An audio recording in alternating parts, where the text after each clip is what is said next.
mila mivavaka sy mifadianina ny kristianina. Finaritra indray ny tena koa tafaraka aminao ato anatin'izao fandarana fantarony marina izao asaiko ianao mba hanaraka hatramin'ny farany amin'ity androany ity ny loha hevitra izay fampizarana aminao dia ny hoe mila mivavaka sy mifadianina ny kristianina. Raha miresaka isika hoe fifadikanina dia hanina zany no resahana ao anatin'izay zavatra izay zany hoe ny hanina no fadiana, ny hanina no tsy raisina, tsy zany hoe tsy mihinan-kanina ao anatin'ny hoe fifadikanina zany. Rehefa ao anatin'ny fifadikanina ihany koa dia tsy miala voly no atao zany hoe tsy mijery télé tsy hoe manao Facebook no atao rehefa ao anatin'ny fifadikanina, na hoe matory no atao ao anatin'ny fifadikanina, fa ny fifadikanina dia tsy maintsy ampiarahana amin'ny vavaka, izay mahatonga an'ilay teny hoe vavaka sy fifadikanina. Tsy afa-misaraka ny vavaka sy ny fifadikanina fa rehefa mifadianina ny olona anankiray dia tokony tsy maintsy misy vavaka na ny famakiana tenin'Andriamanitra na fiainoana tenin'Andriamanitra ao anatin'izay, zany hoe fifandraisana amin'Andriamanitra ary zava-panahy zany no tena atao ao anatin'ny fifadikanina. Fa raha tsy izay dia lasa ohatrany hoe mitovy manao régime fotsiny ihany ilay fifadikanina ao anatin'izay. Dia nahoana moa isika no mila mifadianina? Mila mifadianina ny kristianina satria misy ady ao anatintsika ao, dia ny adiny nofo sy ny fanahy. Ny tenin'Andriamanitra any amin'ny Galatiana 5:17 dia milaza hoe ny nofo manohitra ny fanahy ary ny fanahy manohitra ny nofo ary mifanohitra izy roa mba tsy ahafahantsika manao izay zavatra tiantsika. Izany hoe ny nofontsika zany dia manohitra ny fanahintsika ary ny fanahintsika dia manohitra ny nofontsika. Ny dikan'izany dia misy ady ao anatintsika ao, ary zany mahatonga ny hoe isaky ny vavaka ny olona anankiray dia manohitra foana ny nofo, zany hoe lasa teatory lasa kamo rehefa hivavaka. Fa rehefa zavatra ara-nofo no atao hoe jery télé na hijery film dia maharitra be io nofontsika io.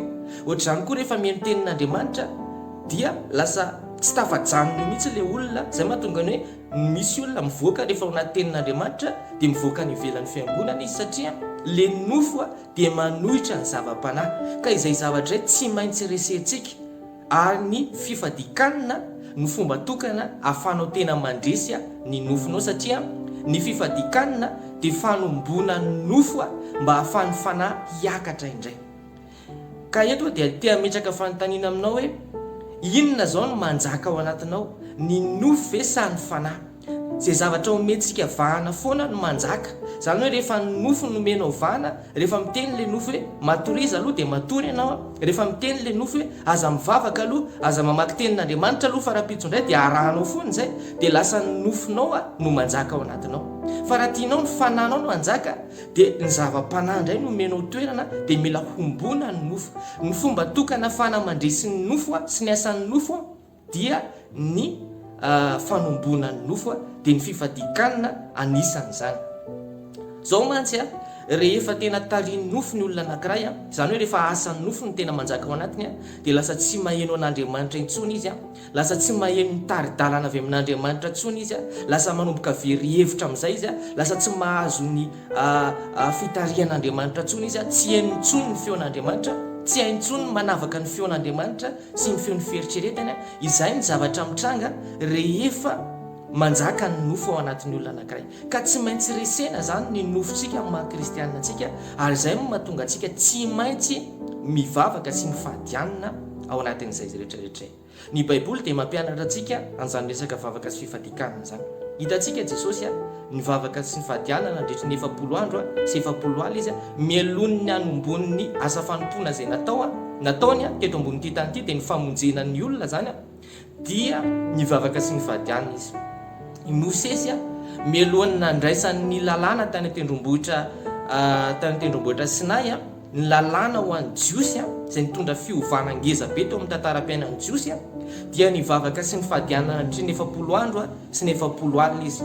Hitantsika ihany koa ny tantaran'i Estera fa rehefa niatrika ady ara-panagoavana izy ireo ny jiosy rehetrarehetra, satria izy famonoana ny jiosy tamin'izany andro zany dia mialohan'ny nisehoany tamin'ny mpanjaka dia nivavaka sy nifadianina 3 andro sy 3 alina ny jiosy rehetra miaraka amin'ny Estera. Ka hitantsika ao anatin'ny tantaran'ny Baiboly, ao anatin'ny Baiboly fa tena manan-danja lehibe ny vavaka sy fifadikanina amin'ny fiainan'ny kristianina na manatrika ady ara-panahy zany a na hanomboka asa lehibe zany a na hangataka taridalana avy amin'Andriamanitra zany a be dehibe ny zavatra afaka atao anatin'ny vavaka sy fifadikanina fa anisan'ny zavatra lehibe indrindra dia ny fandresena ny asan'ny nofo.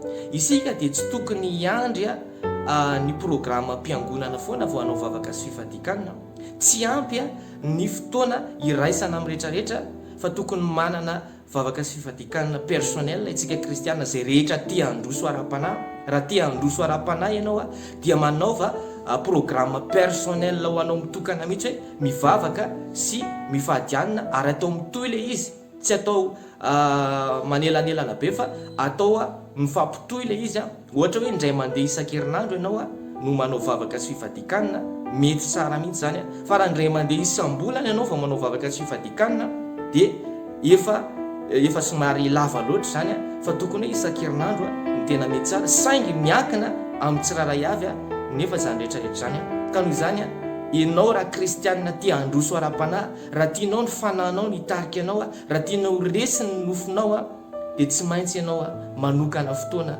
ahafahanao mivavaka sy mifadianina. Izay ny fandaharantsika eto amin'ity androany ity ankasitrany ianao nanaraka hatramin'ny farany dia mirary soa tahiny Jesosy daholo.